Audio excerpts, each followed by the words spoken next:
छत्तीसगढ़ का, जहां पर बीजेपी की कार्यकारिणी का विस्तार हो चुका है। 8 प्रदेश उपाध्यक्ष, इसके साथ ही आप देखें इस लिस्ट में नाम महामंत्रियों का भी है। 3 महामंत्रियों की नियुक्ति की गई है। इसके साथ ही प्रदेश उपाध्यक्ष की बात की जाए तो 8 प्रदेश उपाध्यक्ष भी बना दिए गए हैं। 13 प्रवक्ता और 1 कोषाध्यक्ष की भी घोषणा की है पार्टी ने।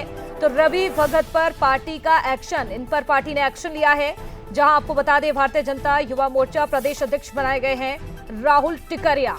तो ये बड़ी जानकारी सामने आ रही है। बीजेपी की कार्यकारिणी जिसका ऐलान कर दिया गया है और कौन क्या बनाया गया है, चले एक नजर डालते हैं।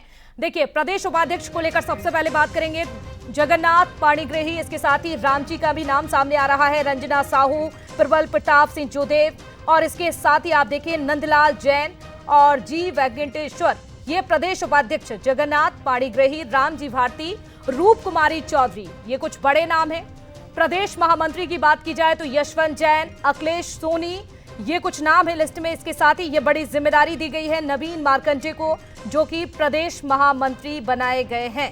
ये 3 नाम, और इसके साथ ही अगर बात की जाए प्रदेश मंत्री की तो संध्या और शिवनाथ यादव, ये नाम सामने आ रहे हैं इस लिस्ट में। इसके साथ ही आप देखिए ज्योति पटेल, अमित साहू, और इसके साथ ही प्रदेश मंत्री के लिए अमित साहू के साथ ही नामों का जिक्र किया जाए तो इस रेस में जितेंद्र कुमार वर्मा, जिन्हें ये बड़ी जिम्मेदारी सौंपी गई है, हर्षिता पांडे, विद्या सिदार, रितु चौरसिया, जो कि प्रदेश मंत्री।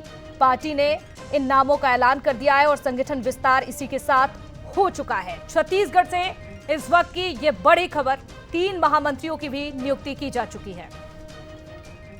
चलिए आगे बढ़ते हैं। बीजेपी की नई कार्यकारिणी पर देखिए, जैसे इसका ऐलान हुआ तो सियासत भी शुरू हो चुकी है। पूर्व पीसीसी चीफ धनेंद्र साहू की ओर से बयान दिया गया, एक तंज सामने आया। गुटबाजी अविश्वास का उन्होंने आरोप लगाया है। किरण देव के दोबारा अध्यक्ष बनने के बाद ये घोषणा हुई, जहां 1.5 साल बाद घोषणा हुई है। ये भी कहा है धनेंद्र साहू ने, पदाधिकारियों को बदलना अविश्वास का संकेत है। पार्टी में गुटबाजी चरम पर है, हमने ये नोटिस किया है। ये उन्होंने कहा धनेंद्र साहू ने कि हमने ये नोटिस किया है। पूर्व महामंत्री संजय श्रीवास्तव का जिसके बाद पलटवार आता है। दीपक बैज अपनी टीम ही नहीं बना पाए, ये कहना है संजय श्रीवास्तव का। सर्वसम्मति से हमारी टीम का फैसला हुआ है, ये पलटवार किया है संजय श्रीवास्तव ने। तो कुल मिलाकर संगठन विस्तार को लेकर छत्तीसगढ़ में इस समय सियासत भी तेज हो चुकी है।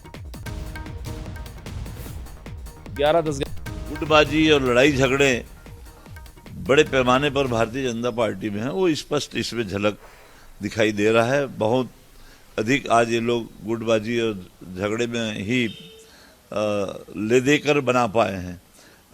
इतने सालों से बीजेपी के अध्यक्ष जी पद में हैं, लेकिन आज 1.5-2 साल बाद पूरी तरह से संतुलन की कमी दिखाई देता है और एक निश्चित रूप पर एक अलग गुटबाजी दिखाई दे रहा है। जो लोग 2-2, 2.5 साल में अकेले दीपक बैज अपनी कार्यकारिणी नहीं बना पा रहे हैं, वो दूसरों पर आरोप लगा रहे हैं। हमने 2 सितंबर से अपनी यात्रा प्रारंभ की थी। आज लगभग 11 महीनों के अंदर में सदस्यता 60 लाख, सक्रिय सदस्यता, सब कुछ करते हुए अब पूरी टीम का निर्माण हो गया। वो 2.5 साल से बैठे हैं, लेकिन उनकी कार्यकारिणी का विस्तार नहीं हो पा रहा है। और यही कांग्रेस की कार्यकारिणी जब होती है तो उसमें लठ चलते हैं, पत्थर चल जाता है, जूतम पैरम सब चलता है। वो कांग्रेस की पहचान है। सर्वसम्मति से सबकी राय मशवरा करके, सबसे बातचीत करके हमारी टीम का निर्माण हुआ है। कांग्रेस जो कहे उससे कोई फर्क नहीं पड़ता। अरे लेकिन कम से कम इतनी शर्म होनी चाहिए कि अपनी कार्यकारिणी का विस्तार नहीं हो पा रहा है, कम से कम मुंह बंद करके रखना चाहिए।